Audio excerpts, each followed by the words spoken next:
Doctor Manmohan Singh को अंतिम नमन दिया जा रहा है। कांग्रेस दफ्तर इनका पार्थिव शरीर लाया गया है। प्रियंका गांधी, राहुल गांधी और मल्लिकार्जुन खड़गे कांग्रेस दफ्तर में मौजूद हैं। अंतिम दर्शन के लिए कांग्रेस के कई बड़े नेता कांग्रेस दफ्तर पहुंचे हैं। कांग्रेस दफ्तर से निगमबोध घाट तक अंतिम यात्रा निकलेगी। दिल्ली में निगमबोध घाट पर अंतिम संस्कार होगा।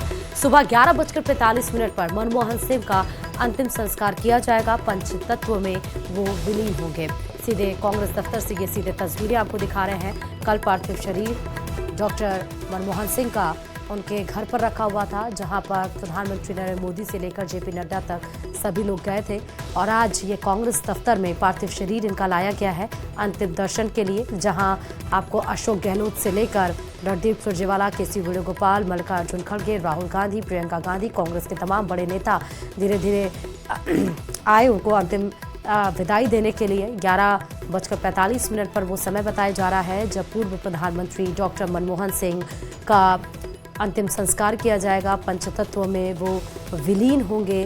दिल्ली के निगम बोध घाट पर यह अंतिम संस्कार होगा। और उसके पहले भी एक बड़ी खबर आई थी, जहां पर जगह मांगी जा रही थी मल्लिकार्जुन खड़गे ने, और उसको गृह मंत्रालय की तरफ से ये जगह आवंटित की गई। अभी इस दरमियान आप देख रहे हैं जहां पे मल्लिकार्जुन खड़गे और सोनिया गांधी उनको पुष्पांजलि देते हुए, अंतिम विदाई देते हुए नजर आ रहे हैं। कांग्रेस दफ्तर की ये सीधे तस्वीरें हैं जहां पार्थिव शरीर पूर्व प्रधानमंत्री मनमोहन सिंह का रखा हुआ है और कांग्रेस के तमाम बड़े नेता अंतिम विदाई देने के लिए वहां पर पहुंचे हैं। पी चिदम्बरम को भी आप तस्वीरों में देख रहे हैं, जहां पर उनको अंतिम विदाई देने के बाद वो कांग्रेस दफ्तर से थोड़ा बाहर की तरफ रुख करते हुए भी नजर आए हैं। ये जो लम्हा है, ये जीवन की उस यात्रा को दर्शाता है जब, और जीवन की उस सफ़र को दर्शाता है जब आप धरती पर जन्म लेते हैं। और अपने 92 साल के सफ़र को इन्होंने कई उतार चढ़ाव के साथ जिया है 1991 से लेकर, क्योंकि वो दौर जब मनमोहन सिंह वैसे तो अर्थशास्त्री, काफ़ी ज़्यादा बुद्धिमान व्यक्ति, सरल स्वभाव सब जानते थे, लेकिन 1991 में जब इंसान के ज़िंदगी में वो टर्निंग पॉइंट आता है जिससे वो देश विदेश में जाने लगता है, वो टर्निंग पॉइंट पूर्व प्रधानमंत्री डॉक्टर मनमोहन सिंह के लाइफ में आया, जीवन में आया 1991 में। जैसा हम बार बार जिक्र कर रहे हैं कि पीवी नरसिम्हा राव की सरकार थी और उस दरमियान जो अर्थव्यवस्था थी वो देश की डगमगा गई थी। समझ में नहीं आ रहा था कि करें तो करें क्या। और उस समय आरबीआई का गवर्नर इनको डिप्यूट करके चुनकर, और जिस तरह से वो पॉलिसी एलपीजी का लेकर आए, लिक्विफाइड पेट्रोलियम गैस का, और उसके बाद देश की जो अर्थव्यवस्था थी उसका जो ढांचा था एक मजबूत पिलर पर जाके टिक गया। और उसके बाद एक बड़े अर्थशास्त्री के रूप में पूर्व प्रधानमंत्री डॉक्टर मनमोहन सिंह की पहचान होने लगी। उसके बाद ये सफ़र आगे बढ़ता गया और उन्हें शायद इस बात का इल्म भी नहीं था कि वो सफ़र उनका शुरू होते होते प्रधानमंत्री के पद तक पहुंच जाएगा। 2004 में जब उन्हें इस बागडोर को संभाला गया, और सबसे इंटरेक्टिव अगर अभी तक कोई भी प्रधानमंत्री अगर हुआ है तो वो मीडिया से, कि आप संसद के बाहर जब कार्रवाई करके निकलते थे तो आप देखिए कि वो मीडिया से मुखातिब होते थे। छोटे छोटे अगर कोई इश्यूज हो जाते थे तो पूर्व प्रधानमंत्री, हालांकि काफ़ी ज़्यादा उनके आलोचक भी हुए कि वो बोलते नहीं थे, शांत स्वभाव के थे, लेकिन जब इंट्रैक्शन की बात आती थी तो वो कहीं भी पीछे नहीं हटे। सवालों की बात आती थी, जवाब देने की बात आती थी, वो कहीं भी पीछे नहीं हटे। एक ऐसा नेता जो सरल स्वभाव का था, जो शांत था, जब वो बोलते थे तो समझ में आता था कि उनकी शिक्षा दीक्षा किस लेवल की है। पूर्व प्रधानमंत्री मनमोहन सिंह ऐसे जो बेदाग थे, ऐसा प्रधानमंत्री देश को मिला जो बेदाग था, जिन्होंने गठबंधन की सरकार में रहते हुए भी उस जटिल प्रक्रिया में अपने आप को किस तरह से निकाला सामने, वो उनके जीवन को दर्शाता है। और वही आज है कि आज हम 92 साल की उम्र में जब वो अलविदा कह गए, उनका जिक्र हम कर रहे हैं, हम उन्हें एडमायर कर रहे हैं, और तमाम लोगों के लिए वो आइडियल पद पर तैनात रहे। कांग्रेस दफ्तर से फिलहाल ये सीधे तस्वीरें आप देख रहे हैं। पार्थिव शरीर जहां पूर्व प्रधानमंत्री मनमोहन सिंह का रखा गया है, और जहां पे अंतिम विदाई के लिए सब उनको आ रहे हैं पुष्प अर्पित करते हुए। उनके परिवारजन वहां पर बैठे हुए हैं और उसके बाद 11:45 पर ये पंचतत्व में इनको विलीन किया जाएगा। चलिए अब खबरों में आगे बढ़ते हुए सीधे आपको उत्तर प्रदेश के संभल से खबर बता रहे हैं। लगातार नए कूप मिलने का सिलसिला जारी है संभल में। एक तरफ जहां चंद्रमुख कूप और भद्रकाश तीर्थ की जांच की गई, वहीं 150 साल प्राचीन बावड़ी की खुदाई की गई। 6 तस्वीरें इस समय आपके स्क्रीन पर हैं जो आपको सिलसिलेवार तरीके से हम बता रहे हैं। दरअसल संभल में जामा मस्जिद से 150 मीटर दूर प्राचीन मृत्युंजय कुआं और पृथ्वीराज चौहान से जुड़ा कुआं मिला है, जिसमें हथियार और खजाना होने का दावा किया गया। तो वहीं शेमनाथ धाम में खुदाई के दौरान एक और प्राचीन कुएं का पता चला। संभल में प्रशासन और एसआई की टीम बावड़ी की एक ईंट का निरीक्षण कर रही है, जिससे बावड़ी के इतिहास को सबके सामने लाया जा सके। तो ये सीधे तस्वीरें आपको दिखा रही हैं कि संभल में किस तरह से खुदाई की प्रक्रिया जारी है। और ना सिर्फ खुदाई हो रही है, जब जब खुदाई होती है तो कहीं कुआं मिलता है, कहीं बावड़ी मिलती है, कहीं भद्रप्रकाश तीर्थ का सर्वे मिलता है, कहीं कुएं में खजाना होने का दावा मिलता है, तो कहीं पर चंद्रमुख कूप दिखाई देता है। तो ये तमाम चीजें मिली हुई हैं। संभल में प्रशासन की टीम लगातार कुएं और मंदिर की तलाश में जुटी है। जगह जगह खुदाई हो रही है, नए नए मंदिर और कूप मिल रहे हैं। और इसी बीच प्रशासन वहां पर पुलिस चौकी बनवा रहा है, जिसे सत्यव्रत चौकी नाम दिया जाएगा। संभल में मिले बावड़ी की खुदाई भी लगातार जारी है। बावड़ी की 16 सीढ़ियां दिखने लगी, पहली मंजिल का लाल रंग का फर्श भी दिखने लगा। और इसी बीच जो नए कूप मिले हैं, जो कई 100 साल पुरानी बताई जा रही है। और इसी पर देखिए वे रिपोर्ट।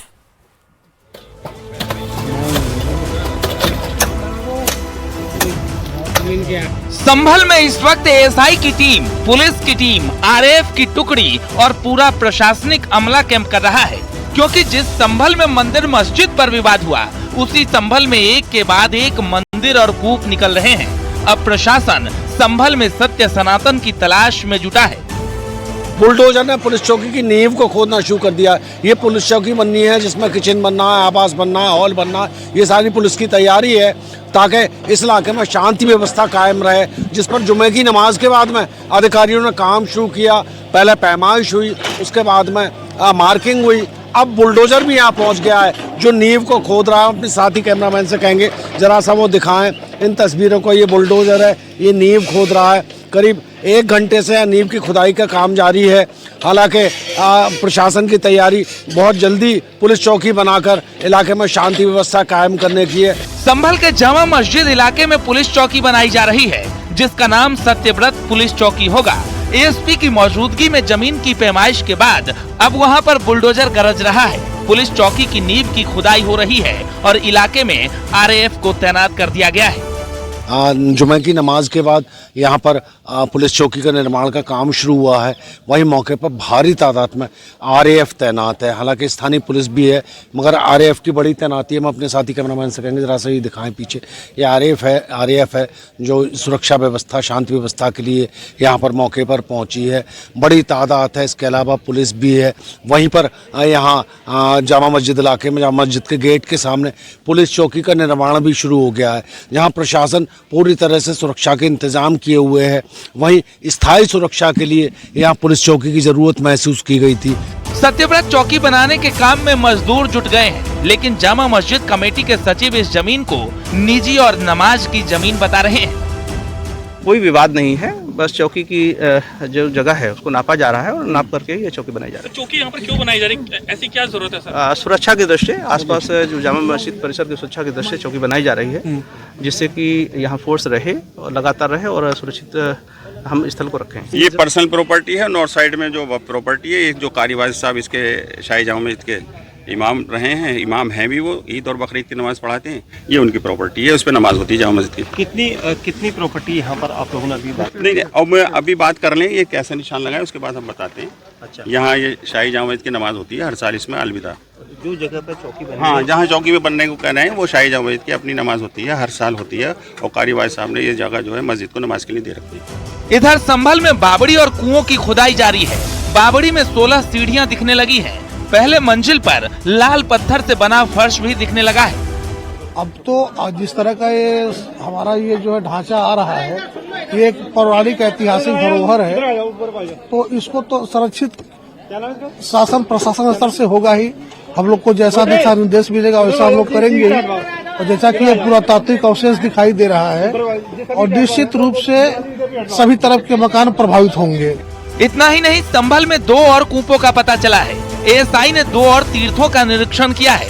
संभल में चंद्रमुख कूप और भद्रकाश तीर्थ की जांच की गई। एएसआई की टीम ने दोनों जगहों पर सनातन सभ्यता के प्रतीकों का जायजा लिया। वहां पर फोटोग्राफी भी की गई। अभी हम लोग इससे पहले गए थे भद्रकाश आश्रम हुआ करता था पहले, वहाँ और एक आनंद सार और मत्स्योदरी 3 तीर्थ एक ही पास थे। वहाँ भी हम लोग वहाँ से होकर आए हैं। तो वहाँ एक स्ट्रक्चर भी मिला है, बहुत पुराना ईंटों का स्ट्रक्चर है, उसमें सीढ़ियाँ वगैरह भी बनी हुई है। तो उसको एएसआई की टीम ने देखा है और इसके बाद अपने स्टडी के बाद वो लोग अपनी फाइंडिंग देंगे कि वो कितना पुराना है और किस तरह उसका संरक्षण किया जाए। उसके बाद हम लोग अभी आलम सराय में ब्रह्म कूप आए थे। ये भी बहुत पुराना कूप है और तीर्थ है। यह बहुत पुरानी पत्थरों से, बहुत पुराने पत्थरों से बना हुआ है। तो इसके भी नमूने मैंने लिए हैं एएसआई की टीम ने और इन्होंने देखा है। इसके बाद जो भी इनकी फाइंडिंग आएगी उसके अनुसार इसके संरक्षण होगा। भद्रकाश तीर्थ का जिक्र पुराणों में भी होने का दावा किया जाता है। भाद्र के महीने में इसमें पंचमी को कई साल पहले तक स्नान किया जाता था, लेकिन उसके बाद ये बंद कर दिया गया। इस कुंड का स्नान पवित्र माना जाता था। इस तीर्थ को 68 तीर्थ में से ही एक माना जाता है। पूरा कुंड जो है आपको दिखाई देगा। कुंड की पूरी पुरानी प्राचीन दीवारें यहाँ पर है, क्योंकि हौज भद्रसराय इलाका है जहाँ पर ये कुंड कहा जाता है। और यहाँ पर ये दावा किया जाता है कि भद्रिका तीर्थ भी ये है। ये सीढ़ियाँ इस तरफ जा रही हैं, ये सीढ़ियाँ सारी नीचे की तरफ जा रही हैं।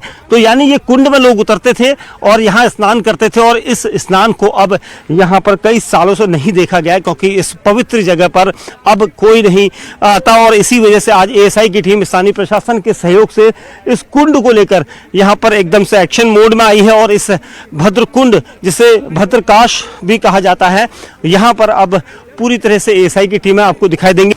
संभल में जामा मस्जिद से 150 मीटर दूर प्राचीन मृत्युंजय कुआं और पृथ्वीराज चौहान से जुड़ा कुआं भी मिला है, जिसमें हथियार और खजाना होने का दावा किया गया है। फिलहाल प्रशासन का पूरा अमला संभल के सर्वेक्षण में जुटा है।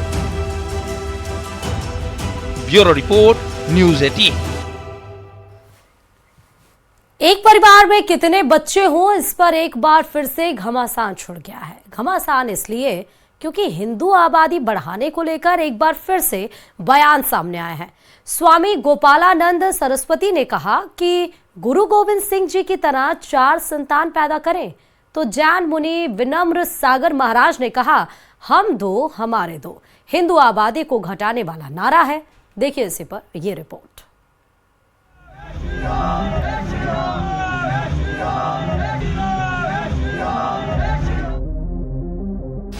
2 बच्चे अब नहीं अच्छे। 4 बेटों को जन्म दें।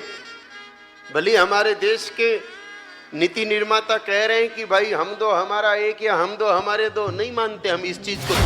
2 से नहीं बनेगी बात, अब चाहिए 8। सारे हिंदुओं ने इस बात को दिल से स्वीकार कर लिया, हम 2 हमारे 2। हरिदीवाल वालों ने स्वीकार नहीं किया। बच्चों वाला बयान मच गया घमासान। ज्यादा बच्चे पैदा करना, क्यों ऐसी वकालत? जनसंख्या पर नियंत्रण करने की बजाय इन दिनों जनसंख्या बढ़ाने पर बयानबाजी शुरू हो गई है। सनातन की लड़ाई के नाम पर हिंदुओं को 2 बच्चे नहीं अच्छे वाला संदेश दिया जा रहा है। कभी बाबा तो कभी स्वामी तो कभी महाराज, हर बार यही संदेश क्यों? इस बार स्वामी गोपालानंद सरस्वती का बयान आया है। हम तो माता पिताओं से आग्रह करते हैं कि गुरु गोविंद सिंह जी ने 4 बेटों को धर्म के लिए कुर्बान कर दिया, हम 1 बेटा तो दें। 4 बेटों को जन्म दें।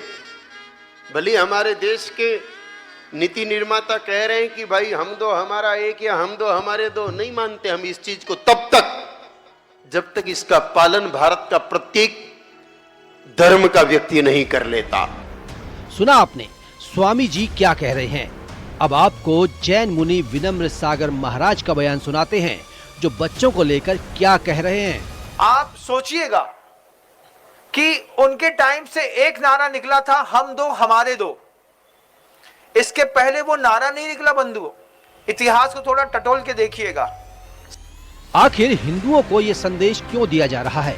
क्यों धर्म के नाम पर एक खाई बनाई जा रही है जो हर दिन गहरी हो रही है? फिलहाल प्रदेश में आबादी पर एक बार फिर से घमासान छिड़ गया है, लेकिन सवाल ये है, जनसंख्या नियंत्रण को लेकर बनने वाली नीतियों का क्या, सरकार के विजन का क्या, बढ़ती जनसंख्या के बीच विकास की रफ्तार कैसे बढ़ेगी? Bureau report, news 18। प्रयागराज के कुंभ क्षेत्र में लगे पोस्टर पर गहराता विवाद देख पुलिस ने उसे हटा दिया। दरअसल जगत गुरु रामानंदाचार्य नरेंद्राचार्य ने वक्फ बोर्ड को लेकर ये पोस्टर लगाया था।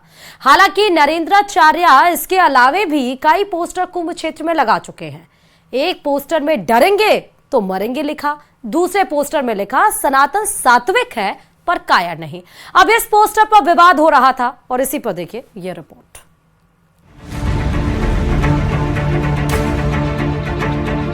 सारे बोर्ड जो है वो नफरत फैलाने वाले हैं। प्रयागराज में होने वाले महाकुंभ की तैयारियों के बीच वहां लगाए गए कुछ पोस्टर्स चर्चा का विषय बने हुए हैं। पहले डरेंगे तो मरेंगे, अब वक्फ बोर्ड को लेकर विवादित पोस्टर चर्चा में आने के बाद प्रशासन ने उसे हटा दिया। ये दूसरी होर्डिंग लगाई गई है जिसमें साफ तौर पर लिखा है वक्फ के नाम पर संपत्ति की लूट है, धर्मनिरपेक्ष देश में यह कैसी छूट है। इसको न्यूज़ 18 पर दिखाए जाने के बाद अब इस होर्डिंग को यहाँ पर जो पुलिस है उसने यहाँ पर इसको हटवाया है, क्योंकि विवाद इस मामले को लेकर बढ़ रहा है। तो विवाद बढ़ता देखकर अब पुलिस ने इस होर्डिंग को यहाँ से हटा दिया है और इस मामले में बड़ी कार्रवाई की गई है कि मेले में इस तरह के कोई भी विवादित पोस्टर जो है या होर्डिंग अब नहीं लगाए जाएंगे, जिससे कि किसी भी तरह के माहौल खराब होने का खतरा पैदा होता हो। दरअसल महाकुंभ में जगत गुरु रामानंदाचार्य नरेंद्राचार्य ने एक के बाद एक कई पोस्टर कुंभ क्षेत्र में लगा दिए। एक पोस्टर में डरेंगे तो मरेंगे लिखा, दूसरे पोस्टर में लिखा सनातन सात्विक है पर कायर नहीं। उसके बाद तीसरे होर्डिंग में लिखा वक्फ के नाम पर संपत्ति की लूट है, धर्मनिरपेक्ष देश में ये कैसी छूट है। जिसके बाद संतों ने भी उनके इस बयान से खुद को किनारा कर लिया। सर्वप्रथम तो ये निषेध है, इस तरह का कोई भी होर्डिंग लगना पूरा मेला क्षेत्र में या शहर में भी ये निषेध है। किसी भी धर्म के विरुद्ध कोई भी है जो वो होर्डिंग नहीं लगा सकते। ये राजनीतिक पार्टी है, राजनीतिकों का जो है कार्य वक्तव्य जो है वो वहां जाकर के करें। ये मेला क्षेत्र में ऐसा है जो किसी भी धर्म के प्रति कोई भी ऐसा है जो वक्तव्य नहीं देना चाहिए, ना ऐसा होर्डिंग लगाना चाहिए। ये तो पूरे विश्व का धरोहर है, सनातन धर्म धरोहर है पूरे विश्व के लोगों के लिए, सभी धर्मों के लोगों के लिए। जब एक विशेष वर्ग के लोग इस तरीके से लगातार सनातन धर्म के ऊपर हमला करते जा रहे हैं, तो जाहिर सी बात है व्यक्ति की अपनी स्वतंत्रता है और वो संविधान के दायरे में रख करके वो तो सारी बात अपनी खोल रहा है। अब एक लूट का डब्बा जो कानून बनाया गया, चाहे वो धर्म निरपेक्ष के ऊपर हो या हमारा 1991 का इन्होंने ऑर्डिनेंस पास किया या वह बिल की बात हो, तो आप देखिए एक तरफा कानून बनते जा रहा है। सनातन धर्म के मानने वालों के लोग मठ मंदिरों की जमीन सिकुड़ती जा रही है। तो ये एक वेदना है व्यक्ति की, अपनी उसकी चेतना है, जागृति करने के लिए एक उसका अपना भाव है, उसने बैनर में उकेर दिया, बाकी ज्यादा कुछ इसमें नहीं है। कुंभ मेला क्षेत्र में लगे इस होर्डिंग को फिलहाल हटा दिया गया है, लेकिन मुस्लिम धर्मगुरु इसके विरोध में उतर आए हैं। उनका कहना है कि कुंभ सनातन का एक बड़ा आयोजन है, इसमें ऐसे होर्डिंग लगाकर राजनीति करना सही नहीं। ऐसे होर्डिंग्स लगाने वालों पर कार्रवाई की जाए। ये सारे बोर्ड जो हैं वो नफरत फैलाने वाले हैं और हिंदुस्तान की अमन और फिजा को दरहम बरहम करने वाले हैं। जो खुशगवार माहौल है उस खुशगवार माहौल को बिगाड़ना है, माहौल को खराब करना है।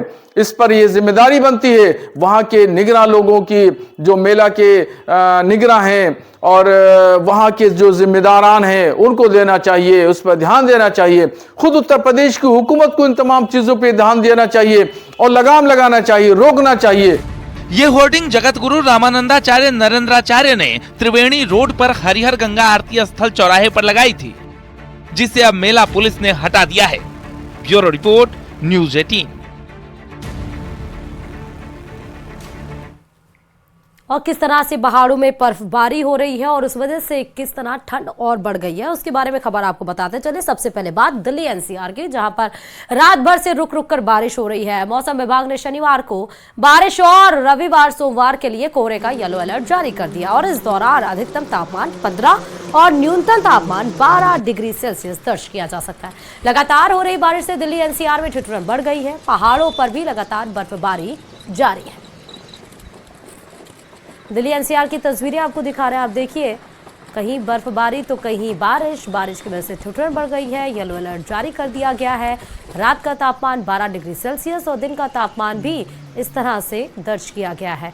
वहीं आपको बताते चले ग्रेटर नोएडा, जहां पर देर रात करीब 2 बजे तेज बारिश के साथ ओले भी पड़े। बारिश और ओले गिरने की वजह से ठिठुरन बढ़ गई। मौसम विभाग ने आज भी बारिश का येलो अलर्ट जारी कर रखा है। मौसम विभाग ने बताया कि मौसम के मिजाज में यह बदलाव पश्चिमी विक्षोभ के कारण हुआ। इसके प्रभाव से ही जम्मू कश्मीर, हिमाचल प्रदेश, उत्तराखंड के साथ ही उत्तर भारत के मैदानी इलाकों में बारिश हुई।